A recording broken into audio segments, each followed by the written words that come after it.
Halo, pada video kali ini kita akan membahas beberapa contoh soal yang berhubungan dengan dinamika rotasi dan kesetimbangan benda tegar.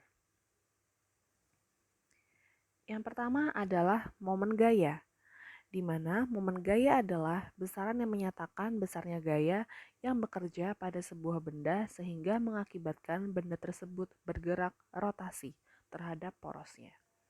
Momen gaya dirumuskan sebagai torsi sama dengan F dikali R sin theta, di mana torsi itu adalah momen gaya dengan satuan Newton meter, kemudian F adalah gaya dengan satuan Newton, dan R adalah jarak antara titik tumpu dan garis kerja dengan satuan M.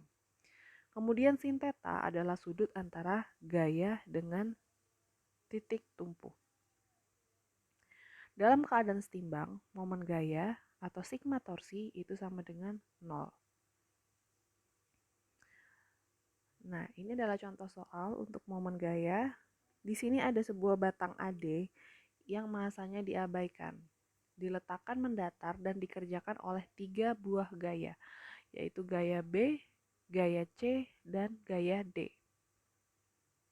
Pertanyaannya, resultan momen gaya yang bekerja pada batang jika diputar pada poros A adalah, di sini diketahui bahwa nilai sin 53 itu adalah 0,8 dan cos 53 itu adalah 0,6. Nah, untuk soal seperti ini kita harus menganalisis dulu dari gambarnya. Dari soal diketahui bahwa poros yang digunakan adalah poros A. Artinya, gaya yang bekerja pada poros A itu adalah yang pertama gaya B yang arahnya searah jarum jam, kemudian gaya C yang arahnya itu berlawanan dengan arah jarum jam, dan gaya D yang arahnya juga searah dengan jarum jam. Nah, karena ada 3 gaya dengan arah yang berbeda, maka untuk gaya B yang searah jarum jam dan gaya D kita beri tanda positif. Sedangkan untuk gaya C yang berlawanan dengan arah jarum jam kita beri tanda negatif. Sehingga persamaannya menjadi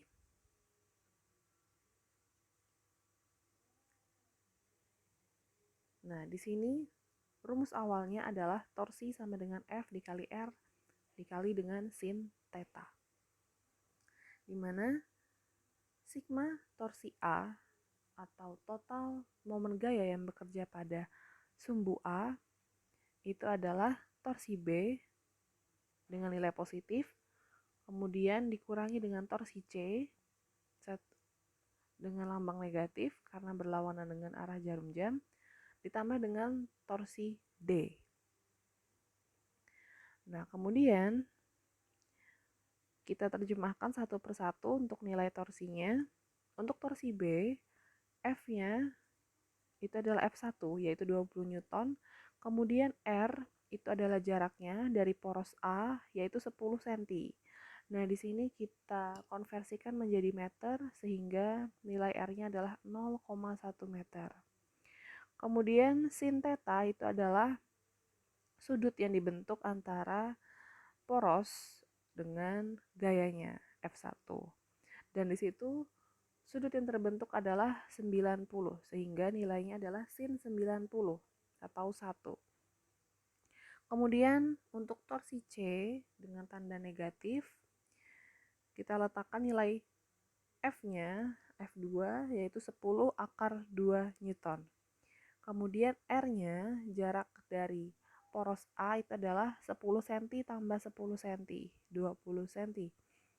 Dan jika dikonversikan ke meter menjadi 0,2 meter. Kemudian theta atau sudutnya adalah 45 derajat. Sehingga kita tuliskan sebagai sin 45.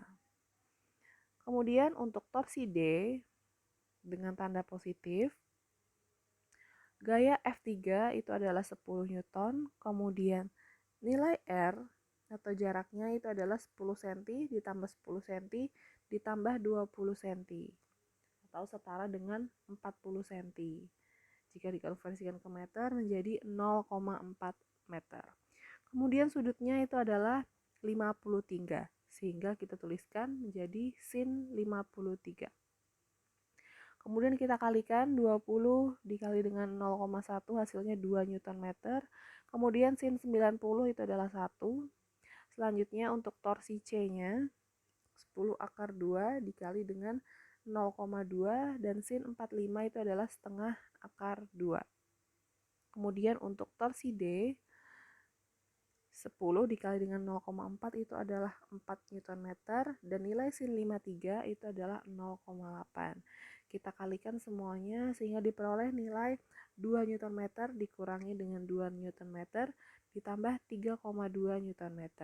Sehingga total atau resultan gaya yang bekerja atau momen gaya pada titik A itu adalah 3,2 Nm. Karena nilai positif tadi kita lambangkan untuk momen gaya yang searah jarum jam, maka nilai 3,2 Nm ini searah jarum jam. Selanjutnya adalah momen inersia, di mana momen inersia ini adalah kecenderungan suatu benda untuk mempertahankan keadaan putarnya, baik tetap diam atau tetap bergerak memutar.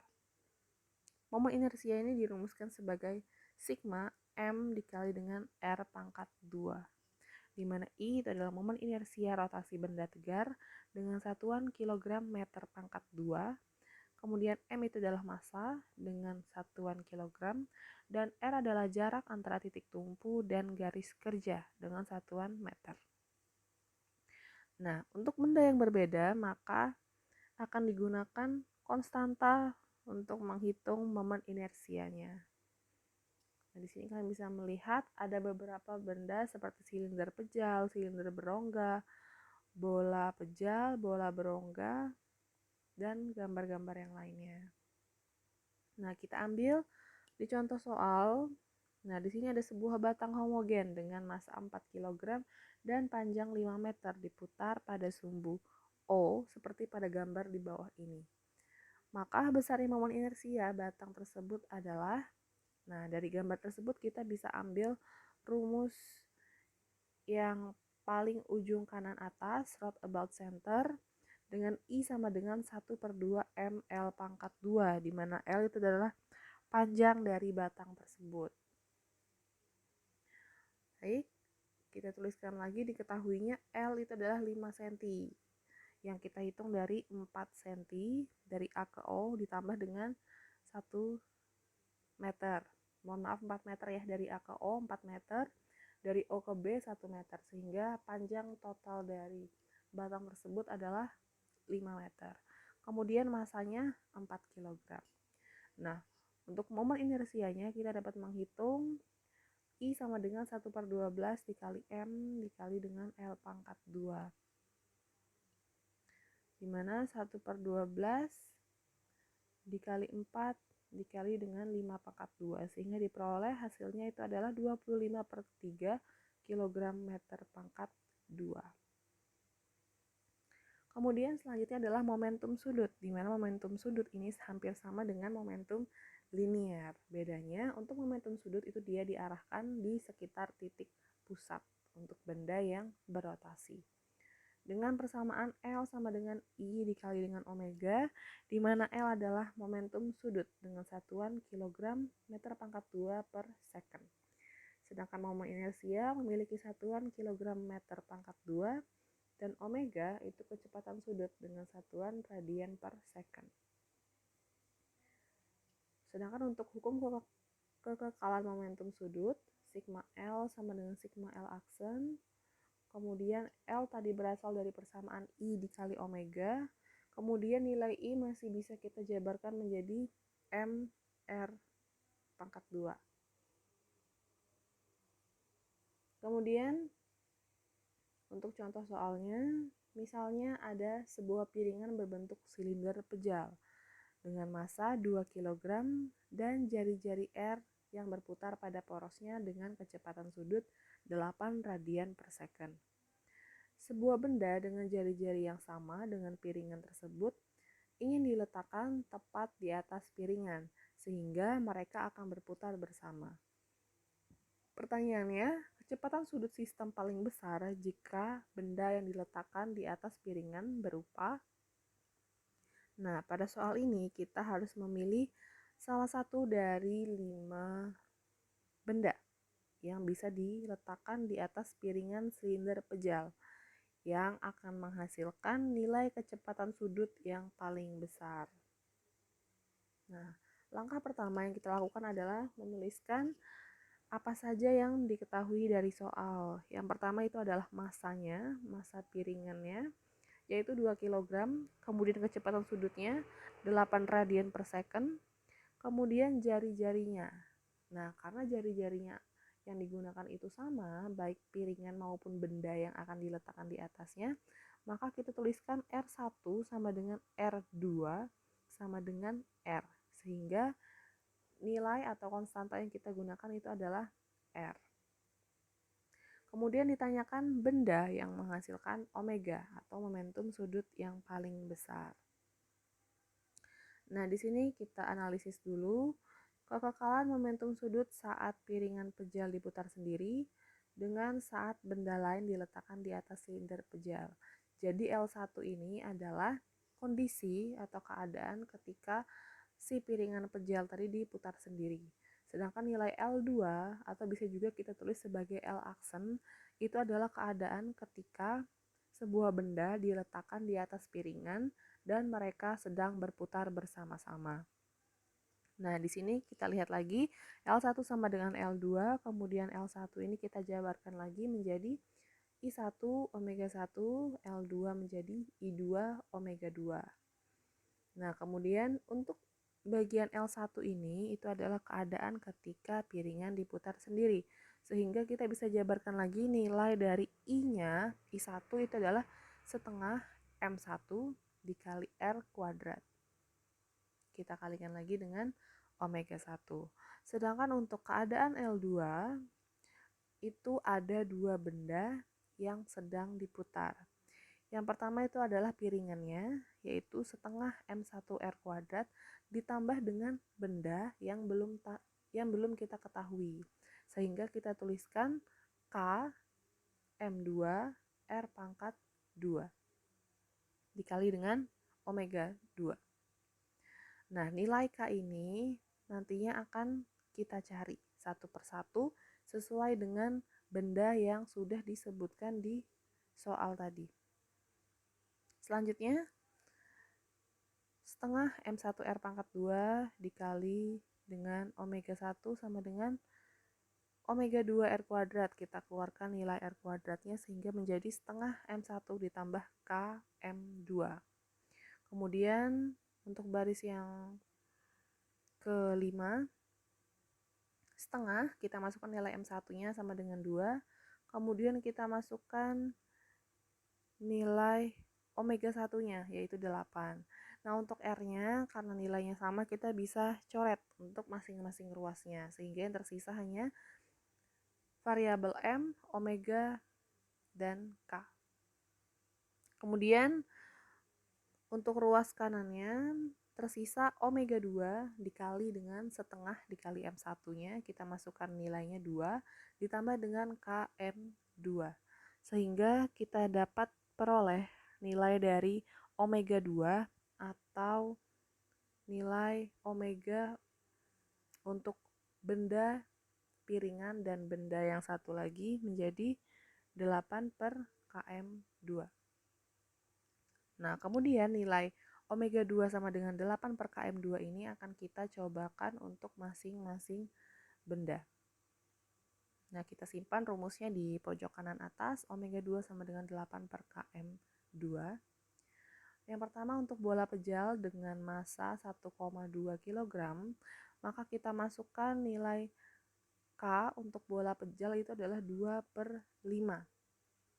Kemudian masanya kita masukkan 1,5 sehingga kita peroleh nilai omega 2-nya 8 dibagi dengan 2 per 5 dikali 1,5 itu adalah 13,33 radian per second. Kemudian bola berongga dengan massa 1,2. Bola berongga itu nilai K-nya adalah 2 per 3 dan masanya 1,2 sehingga diperoleh nilai omega 10 radian per second.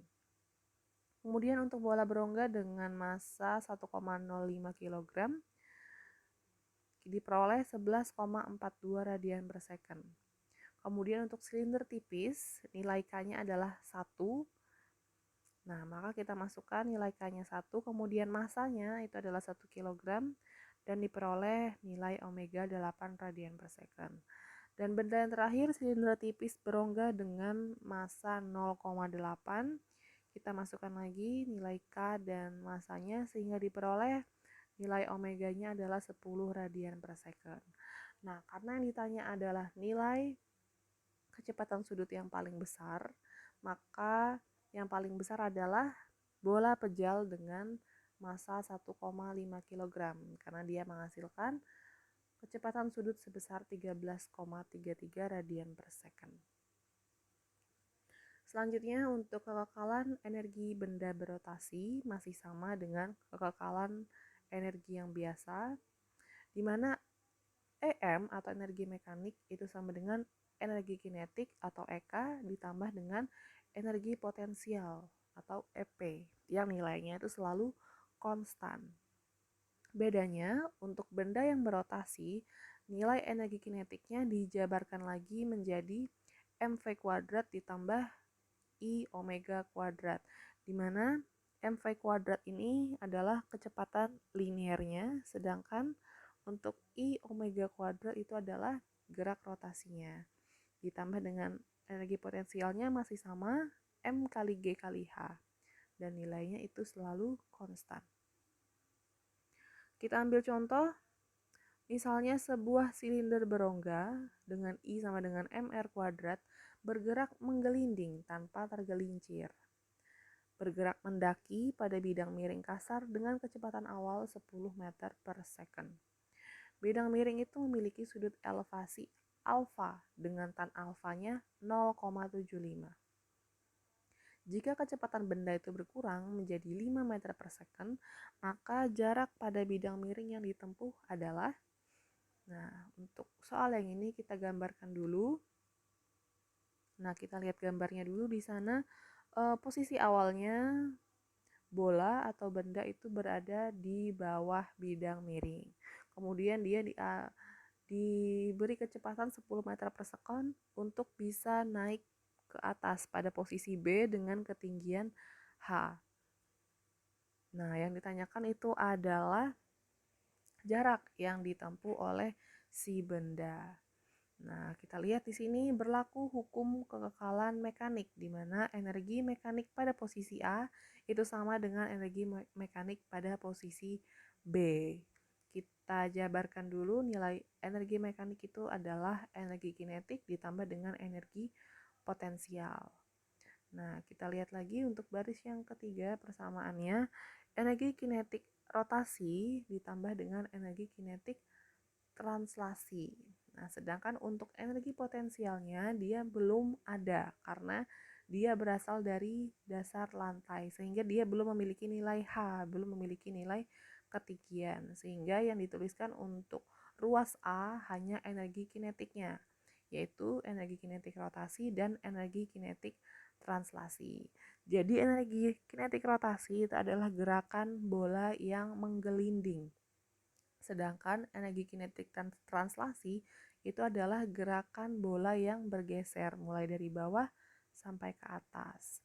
Kemudian untuk ruas yang B, energi kinetik rotasi B ditambah dengan energi kinetik translasi B ditambah dengan energi potensial B, karena pada posisi B dia sudah memiliki ketinggian sebesar H.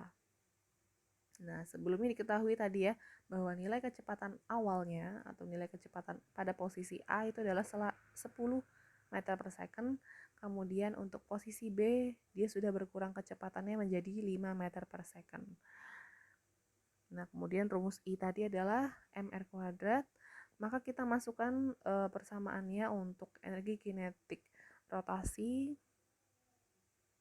itu adalah setengah mva kuadrat ditambah dengan setengah mva kuadrat. Kemudian sama dengan lagi untuk B nya setengah mvb kuadrat ditambah setengah mvb kuadrat ditambah dengan potensialnya MGH. Nah, karena nilai masanya diabaikan, maka kita bisa coret semua M-nya, sehingga tersisa itu hanyalah VA kuadrat sama dengan VB kuadrat ditambah dengan GH. Kita masukkan nilai VA-nya itu adalah 10 pangkat 2 sama dengan VB-nya 5 pangkat 2 ditambah dengan G10 dikali dengan H, sehingga diperoleh nilai H itu adalah 7,5. Selanjutnya kita gunakan nilai S itu adalah H per sin alfa. Dengan nilai H itu adalah 7,5 dan sin alfanya diketahui adalah 3 per 5. Sehingga diperoleh jaraknya itu adalah 12,5 meter. Nah, untuk soal yang ini masih sama berhubungan dengan kekekalan momentum sudut. Kalian bisa coba sendiri ya untuk soal yang ini. Selanjutnya kita akan membahas tentang titik berat, di mana titik berat adalah titik tangkap resultan semua gaya berat yang bekerja pada setiap bagian benda. Titik berat juga disebut sebagai pusat gravitasi suatu benda. Yang pertama yang akan kita bahas adalah benda teratur homogen, di mana untuk benda yang bentuknya teratur dan partikelnya homogen, maka letak titik berat pada benda yang teratur dan homogen ini berada tepat di tengah-tengahnya. Sedangkan untuk benda kurva homogen atau benda satu dimensi, itu kita gunakan untuk masing-masing sumbu. Yang pertama sumbu X dan sumbu Y. Nah, di sini kita menggunakan XI dikali dengan LI per LI, di mana X itu adalah titik tengah pada sumbu X dan L itu adalah panjang bendanya. Dibagi dengan L, dibagi dengan panjang bendanya. Kemudian kita analisis dari sumbu Y, di mana YI itu adalah titik tengah pada sumbu Y dan L adalah luas dari panjang dari bendanya. Sedangkan untuk benda berbentuk bidang atau luasan atau benda dua dimensi, maka yang kita gunakan adalah A atau luasnya. Rumusnya masih sama. Kemudian untuk benda tiga dimensi atau benda ruang, kita gunakan volume. Nah, untuk lebih jelasnya kita lihat di contoh soalnya. Yang kita gunakan di sini pada contoh soal adalah bidang dua dimensi. Perhatikan gambar pada bidang homogen berikut. Letak titik berat sistem benda pada koordinat X dan Y adalah, nah di sini kita bisa katakan bahwa benda ini termasuk benda yang tidak beraturan bentuknya. Karena ada dua benda kalau kita amati di sini. Yang pertama adalah persegi panjang, yang kedua adalah segitiga. Nah, untuk mempermudah menentukan nilai dari X1, X2, Y1 dan Y2, maka kita harus membuat garis bantu. Seperti gambar, yang pertama kita membuat diagram Kartesius untuk sumbu X dan sumbu Y untuk mempermudah menentukan nilai dari X1, X2, Y1 dan Y2. Nah, kemudian untuk bangun yang pertama, bangun persegi panjang, kita tarik garis dari ujung ke ujung sehingga kita peroleh titik perpotongan di tengah. Dan di situ diketahui jika kita lihat dari diagram Kartesiusnya, titik tengah, titik pertemuan pada bangun yang pertama itu pada posisi 2 cm di sumbu X, kemudian berada di posisi 1 cm di sumbu Y. Sehingga kita tulis pada bangun 1 persegi panjang, titik pusat X1-nya adalah 2 cm dan titik pusat Y1-nya adalah 1 cm. Kemudian pada persamaan kita akan memerlukan luas dari bangun tersebut. Maka kita hitung luas A1 atau luas persegi panjang, itu panjang kali lebar, panjangnya 4 cm dan lebarnya 2 cm, sehingga kita peroleh nilai luas A1 itu adalah 8 cm pangkat 2. Sekarang kita analisis dari bangun yang kedua, yaitu bangun segitiga, di mana setelah kita tarik garis, kita peroleh titik temunya di lebih dari 2 pada sumbu Y. Nah, kemudian untuk titik pusat sumbu X-nya itu berada di 1 cm untuk sumbu X. Kemudian untuk titik pusat Y2 atau titik pusat pada sumbu Y, kita harus tambahkan dulu 2 cm yang berasal dari bangun persegi panjang. Kemudian kita tambahkan dengan sepertiga dari tinggi segitiga tersebut. Nah, sebagai tambahan informasi, untuk segitiga, maka nilai titik tengahnya pada sumbu Y-nya itu berada pada 1/3 dari tingginya. Maka kita tuliskan untuk titik pusat Y2 itu 1/3 T. Dan kita tambahkan dengan 2, di mana 2 tadi itu adalah lebar dari si persegi panjang. Karena kita menganalisisnya dari titik 0 dari diagram Kartesius. Kemudian kita masukkan nilai T-nya itu sama dengan 2, sehingga 2 tambah 1/3 kali 2 cm diperoleh hasil untuk titik pusat Y2 adalah 2,67 cm. Kemudian kita hitung luas segitiganya, setengah dikali alas kali tinggi. Alasnya 2 cm dan tingginya juga 2 cm, sehingga diperoleh nilai luas A2 atau luas segitiga adalah 2 cm pangkat 2. Setelah kita peroleh semuanya nilai X1, Y1, A1, X2, Y2, dan A2, barulah kita masukkan ke dalam rumus yang kita bahas di awal tadi.